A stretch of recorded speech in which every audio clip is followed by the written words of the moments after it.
It's finally my turn to take a look at the new RTX 50 series graphics cards from Nvidia. Haven't heard much good things about the RTX 5080, but no matter, because Gigabyte passed me this RTX 5080 AORUS Master anyway, and I hardly get GPUs on this channel. So this is a good chance to showcase this new RTX 5080 AORUS Master.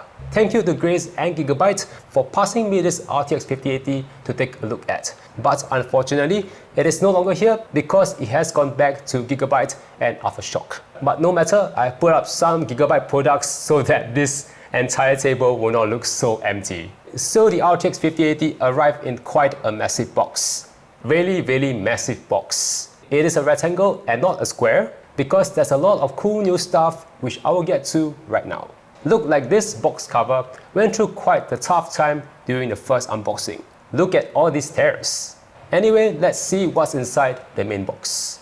On the top, there's a packet which contains all of the paper documents such as the warranty registration card, stickers, a quick guide to set up this 5080, a very simple guide to install the exhaust fan, and another guide to teach you how to set up the graphics card holder, which is spelled wrong. Okay, remove this layer. Next, from the left, there's the optional 120mm exhaust fan to be placed at the back of the 5080, the struts for the graphics card holder, one 12V 2x6 to 3 PCIe pin power adapter, which you may or may not use depending on your power supply, the holding pieces and screws for the graphics card holder, and the quintessential AORUS badge. And peeling off this layer, there's the RTX 5080, which is already out on this imaginary test bench. About this RTX 5080 AORUS Master, it features a black and grey finish with a rainbow glossy sticker-like design on the edges of the front fan housing. The AORUS Master makes use of the same continuous wave lines that I first showed you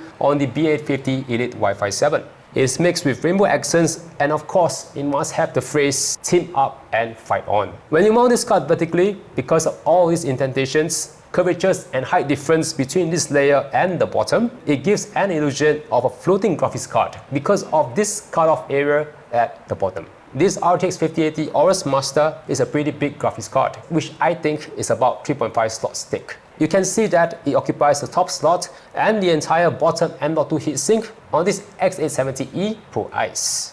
It is 36cm long, 15cm wide, 7.5 cm tall, which does place it at the same range of the bigger cards. The PCB is only this thick, but the heatsink and fans make up the bulk of the graphics card. It is held up by a variety of screws, but not these three. These three holes are screw holes for the card holder, which I will show you how it works later. As with every other current gen Nvidia card, this RTX 5080 uses a single 12V 2x6 power connector. If you don't have a PSU with a 12V high power connector, you will use this triple 8-pin power splitter like what I have done over here.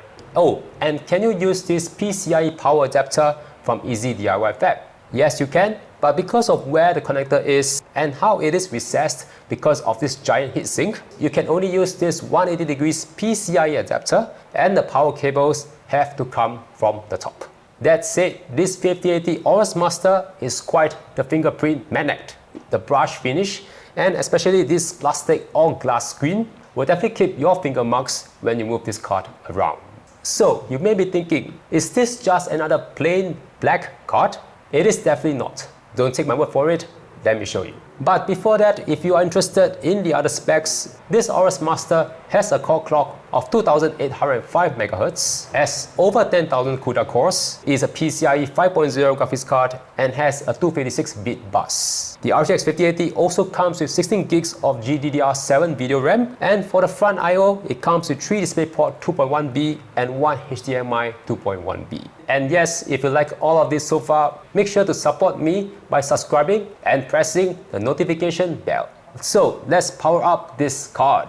Okay, one big disclaimer here. If you have epilepsy or gets headaches from any form of strobe lights, please do not stare at these revolving lights. I myself did not expect this when I first powered on this card. Here I am, wondering if there's any form of ARGB, and boom, you get these triple spinning disco lights when the fans spin up. They do look super cool and unique, but I think it can be too much and it can be quite distracting, especially when you're next to it. So I do prefer the soft ARGB accents found on other Gigabyte cards. The second cool part, which I think is better, is the LED screen on the top side of the card, depending on how you mount this card inside a case. It's a nice cool display which shows the AORUS mascot as well as the words "Hi AORUS." I am not sure if you can change what's displayed here, but this is a very nice way to showcase cool GIFs and animations. I like it. Fingerprints. And yes, if you did miss it, there's actually one more soft ARGB accent at the back of the card. Before I go in too far, let's talk a bit about this 5080's performance. Is the RTX 5080 really disappointing? Let's take a look. I don't have that many cards to compare against, actually only one RTX 4080 and also not much time to use it on many gaming titles. But together with a Core Ultra 9 285K as well as 32 gigs of King Bank DDR5 RAM, let's start off with Cyberpunk 2077 on 1440p 2K without any ray tracing, DLSS and frame gen. To show you pure rasterization performance, the 5080 is way faster than the 4080 with 156 frames versus the 4080's 127 frames. We also see the same performance on 4K. It is 75 frames on the 5080 versus the 4080's 56 frames. Okay, next let's turn on ray tracing. On 4K Ray Tracing Ultra without any DLSS and frame gen, the 5080 is only 6 frames faster than the 4080. Before I turn on any form of frame generation, let's see what happens when we have path tracing turned on. On 2K RT cycle without any DLSS and frame gen, 5080 is 7 frames faster than the 4080. It's 41 frames on the 5080 versus the 34 frames on the 4080. Going up one level higher, I decided to turn on the DLSS quality for both the cards. So likewise, the 5080 came out on top. It is 10 frames faster than the 4080. So without any frame generation, both cards managed to have more than 60 FPS. We have reached a point where we can actually get pretty good frame rate on super powerful settings such as RT cycle without any form of frame generation. And as we go on to 4K, yeah, this is where both cards die. Because you can see that both cards do not even reach 20 FPS on 4K RT cycle. So let's bring on some AI. Let's put in the DLSS Super Res quality. It is slightly better here. There is an increment of 20 of FPS. 5080 has 40 frames on this setting, while the 4080 has 34 frames. So now this is where the magic truly happens. With this new generation of RTX 50 cards, there's a new setting called multi-frame generation. It is a big step up over the previous frame generation. You can have 2 times frame generation, 3 times frame generation, or even 4 times frame generation on the RTX 50 cards. The 5080 can sail through much compared to the 4080. Even on 2 times frame generation, the 5080 is almost 30 frames faster than the 4080. When you turn on 3 times frame generation, it reaches 255 frames, and we even see more than 300 frames on this setting with 4 times frame generation. So going on to 4K, we also see the same results. 93 frames on the base frame generation for the 4080. 5080, we get 100 over FPS on 2 times and up to almost 200 FPS on 4 times frame generation on 4K Ray Tracing Ultra. And we have the final last hurdle to cross, which is the 4K RT cycle DLSS quality with frame generation on. In this setting, the 4080 with just a single frame generation still manages to put out more than 60 frames. But the 5080, with 2 times frame generation, it is 71 FPS. It goes all the way up to almost 130 FPS with 4 times frame generation on this setting. So this new card with this new magic button is really, very powerful. But of course, you need to have the magic button turned on. Going on to the next benchmark, unfortunately there is not much of a difference between the two cards. 5080 is only about 2.8% faster than the 4080 in Blender. Pretty disappointing. I thought there would be a big difference between the two cards, but somehow there isn't. Maybe because it's still in the very early stages for Blender for this new generation of cards, but these numbers are very disappointing. Okay, as for temperatures and power usage, this RTX 5080 AORUS Master used 340 to 350 watts with with a max of 360 plus during gameplay and something like 230 plus watts on productivity benchmarks such as Blender. The official website recommends 850 watts for this graphics card, which I think is actually okay, but if you don't feel right, I think you can go for something higher like a 1000 watt power supply, especially when you pair with something like an Intel 14th Gen CPU. Both the CPU and GPU do consume a lot of power.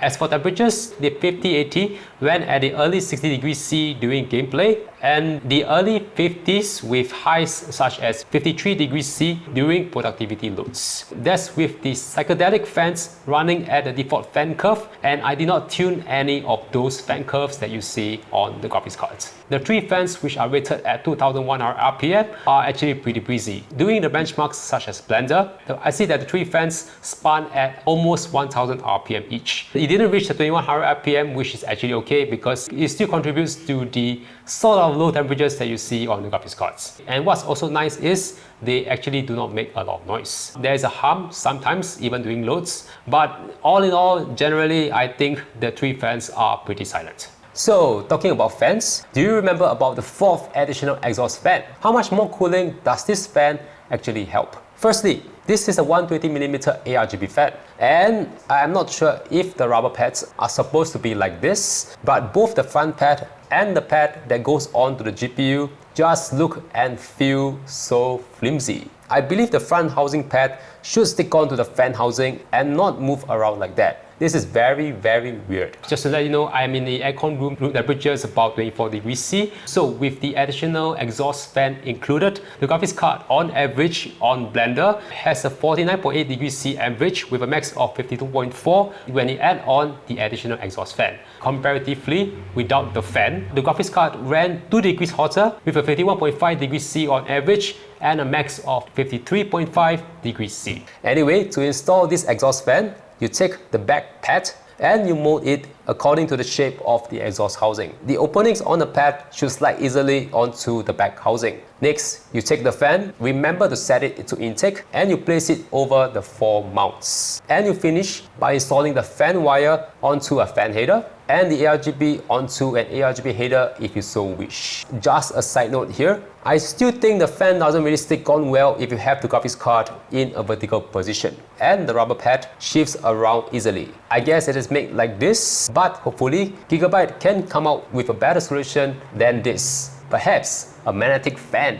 If you had the GPU in the standard flat position, this will be less of a problem. But if you mount this AORUS Master in a flat position, you should use the provided GPU holder. While this card is not as heavy compared to the other brands, it is still a pretty long card. So you will need the graphics card holder to hold up this graphics card. There are a few ways to install this graphics card holder. I initially had the GPU part of it, which is the brace facing to the back, but I felt that the supporting strut just does not align well when I put in the screw together with the brace. So I decided to have the vertical part of the bracket facing the front, which is held on by these 2 screws. And you finish it by putting the strut over it together with the screw.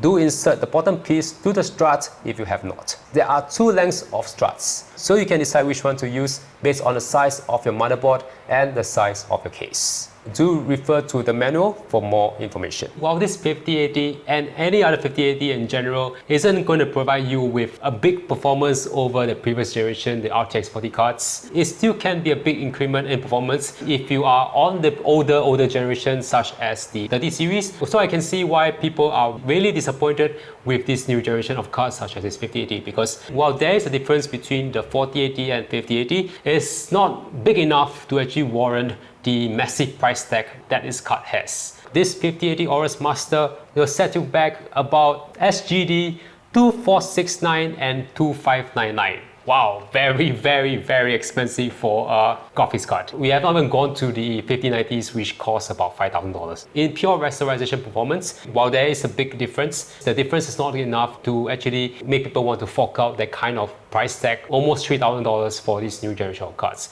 But if you look beyond the pure raster performance, you have a new upgrade known as multi-frame generation. This is the new technology that the 40 series cards do not have. So with this super magic button, you can squeeze in a lot more frames for much smoother frame rates in your games. cards. Hopefully, we will see this multi-frame generation being applied to productivity, because as of now in productivity, from what I know, multi-frame generation is not yet put into things like Cinebench, V-Ray and Blender, because you can see from the benchmarks there is not a lot of difference between the 5080 and the 4080. So if developers can actually put in frame generation and even multi-frame generations, that may make this 5080 a lot more appealing to creators. So for gamers, I don't think you should fork out this kind of money for a card like this, because $3,000 for a graphics card for gaming just doesn't make sense. This kind of money is probably put towards people who need this kind of performance, who need this kind of raw power for productivity and creation. Your wallet can actually feel better if you buy the older cards, but the older cards I think are harder to come by right now, because I think they are close to the end of line. If you want to upgrade, you have to look somewhere, not maybe from your major retailers or some older stock, to look for this older generation of cards. But if you really want the very new item, you can opt for this AORUS Master. While it has a very cool design, I'm not really a fan of the psychedelic fans, because yeah, it gives me a headache. Okay, so this is pretty much it for this 5080 AORUS Master. Like if you like this video, comment down below if you like this card, and catch you in the next video.